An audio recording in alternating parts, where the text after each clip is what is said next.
Hello everyone, good morning, Radhe Radhe. कैसे हैं आप सब लोग? उम्मीद करती हूँ आप सब बहुत अच्छे होंगे। आप सभी का फिर से स्वागत है मेरे एक नए ब्लॉग में। सुबह सुबह का टाइम है अभी, और सबसे पहले मैंने यहाँ पे अदरक का पानी बना के ले लिया था। उसके बाद लगा ली थी पूरे घर में झाड़ू। आजकल क्या हो रहा है ना, सुबह ही मुझे ब्लॉग करने का थोड़ा सा टाइम मिल रहा है। शाम को तो बहुत ज़्यादा बिजी मैं चल रही हूँ आजकल, क्योंकि कुछ ऐसे काम निकल आते हैं ना जो जिनके लिए भी टाइम निकालना पड़ता है। इसीलिए ना आजकल थोड़ा सा सुबह ही मैं कोशिश कर रही हूँ थोड़ा बहुत आप लोगों के साथ जितना भी है ब्लॉग शूट करके शेयर कर लूँ। तो यहाँ पे सुबह सुबह मैं लग गई हूँ घर की सफाई में, और अभी टाइम हो रहा है सुबह के 5 बज रहे हैं। जब से ना सर्दियाँ स्टार्ट हुई हैं तब से मैंने अपना जो रूटीन है उसको भी चेंज कर लिया है, क्योंकि सर्दियों के जो दिन होते हैं ना वो बहुत छोटे होते हैं, और अगर हम मिनिमम 10 या 11 बजे तक झाड़ू पोछा ही करते रहें तो हमारा पूरा दिन खराब हो जाता है। इसीलिए ना मैं सुबह थोड़ा जल्दी उठ के सबसे पहले अपना घर क्लीन करके अच्छी तरह से ऑर्गेनाइज कर लेती हूँ। और अब बारी है पोछे की। तो इस रूम में ना मैं बहुत कम वीडियो बनाती हूँ। प्रॉब्लम है यहाँ की लाइट, ये पता है अपने आप बंद हो जाती है, अपने आप ऑन हो जाती है। दिवाली के टाइम पे मैंने इसको ठीक भी करवाया था, लेकिन फिर वही प्रॉब्लम आ रही है। इसमें पता ही नहीं चल रहा कि प्रॉब्लम है क्या। तो इस रूम की ना लाइट अपने आप ही कभी बंद हो जाती है, कभी जल जाती है, कुछ समझ ही नहीं आता इस वाले रूम का।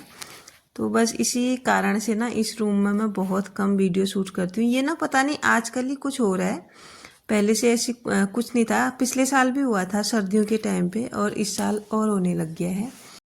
पता नहीं क्यों, इसका मुझे कुछ चक्कर समझ ही नहीं आता। तो यहाँ पे आपको ये टेबल ना फैली हुई दिख रही होगी। मैंने यहाँ पे कुछ कान्हा जी की ड्रेसेस में तैयार कर रही थी, वही बस फैला के रखे हैं ताकि अच्छे से दिख जाएं, और इसके बाद कौन सा क्या मुझे बनाना है पता चलता रहे। और घर का पूरा काम करके नहाना धोना पूजा पाठ सब यहाँ पे हो गई है मेरी।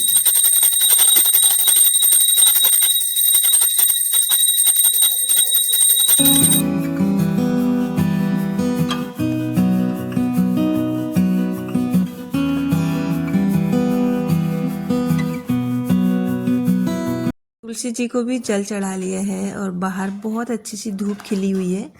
और अब मैं आ गई हूँ किचन में। अब बारी है नाश्ता बनाने की। तो सुबह के थोड़े जल्दी काम मुझे आज निपटाने थे, इसीलिए ना मैंने थोड़े से काम कल रात को ही जो सुबह के थे करके रख दिए थे। सबसे पहले यहाँ पे कान्हा जी के लिए मैं दूध गर्म कर रही हूँ, और अपने लिए चाय। तो और जितने भी कल रात के धुले हुए बर्तन थे उनको भी मैं अभी सेट कर रही हूँ, क्योंकि सुबह मैंने कुछ सेट नहीं किया था। आज थोड़ा सा काम करने में जल्दबाजी हो रही है, इसीलिए थोड़ा मैंने ब्लॉग भी कम ही रिकॉर्ड किया है।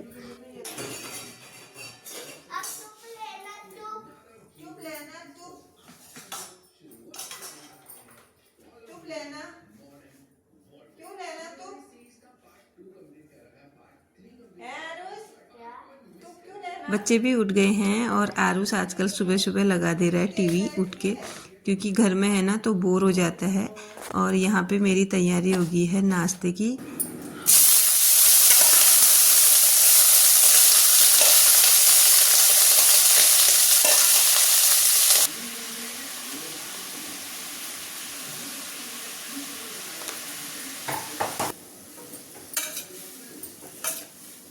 सिंपल सी सब्ज़ी बना रही हूँ आलू और गोभी की, और थोड़ा इसमें आरुष के लिए निकालूंगी, इसीलिए हल्दी नहीं डाली है, और ऑयल भी बहुत ज़्यादा कम डाला है।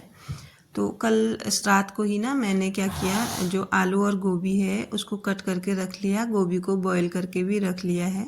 साथ के साथ चाय भी बन के मैंने पी भी ली है। और अब बारी है आटा लगाने की। तो आटा ख़त्म हो रहा था, इसीलिए मैंने आटे का कंटेनर कल रात को ही धो के रख दिया था, और अभी बहुत अच्छे से सूख भी रखा था। थोड़ा बहुत मैंने इसको पोंछ भी लिया था कॉटन के कपड़े से, ताकि जितना भी थोड़ी भी नमी रहेगी ना वो साफ़ हो जाएगी और आटा ठीक ठाक बना रहे। वैसे भी आजकल सर्दियां हैं, आटा सर्दियों में ख़राब तो होता नहीं है।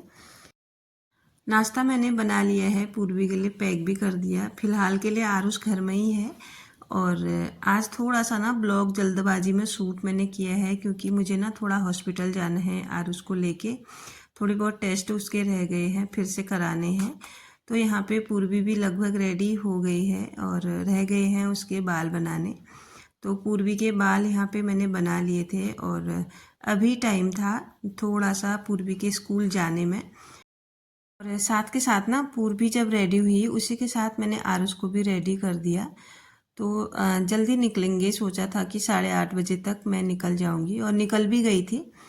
तो यहाँ पे पूर्वी रेडी हो ही गई थी, थोड़ा टाइम था तो मैंने कहा तब तक किचन को भी समेट लेती हूँ, सब कुछ ऐसे ही छोड़ा था।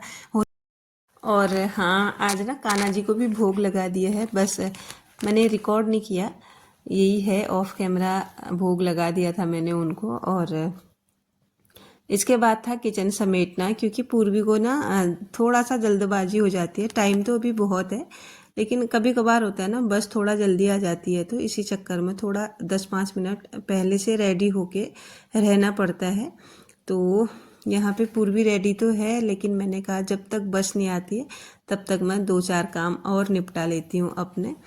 तो और काम तो सारे हो गए थे, बस किचन का ही बचा था क्योंकि मैंने किचन ऐसे ही छोड़ दिया था।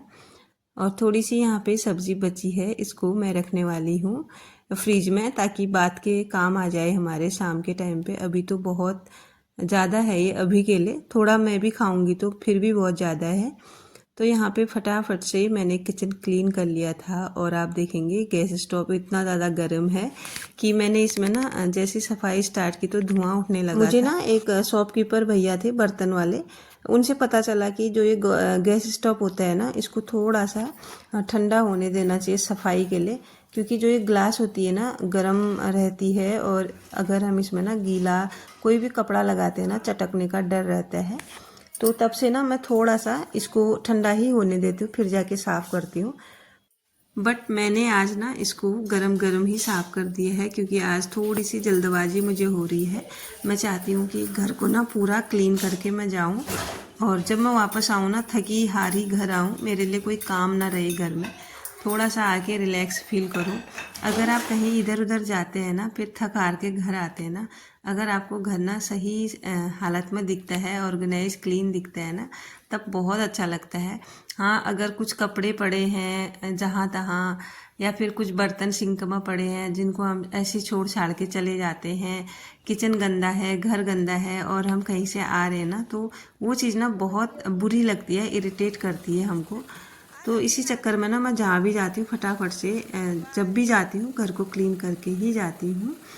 तो यहाँ पे पूर्वी भी चले गई थी स्कूल और नाश्ता करके हम भी निकल गए हैं हॉस्पिटल की तरफ।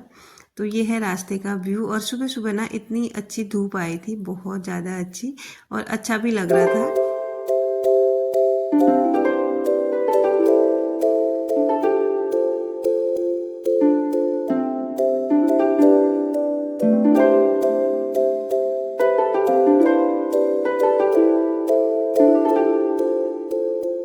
आज ना बबीता भी आई है हमारे साथ हॉस्पिटल गुन्नू को लेके, क्योंकि गुन्नू ने ना अपने कान में थर्माकोल डाल दिया, पता है आपको, और उसकी वजह से ना उसको बहुत ज़्यादा प्रॉब्लम हो रही थी, इसीलिए उसको आज हॉस्पिटल जाना ही पड़ा। बहुत दिनों से उसको यहाँ भी दिखाया कितनी जगह लेकिन उसने ना निकालने नहीं दिया, इसी चक्कर में आज बबीता को भी आना ही पड़ा हॉस्पिटल। और पहुँच गए थे हम लोग, थोड़ा भीड़ कम थी अभी लेकिन बाद में ना बहुत ज़्यादा भीड़ हो गई थी और टाइम भी बहुत लग गया था।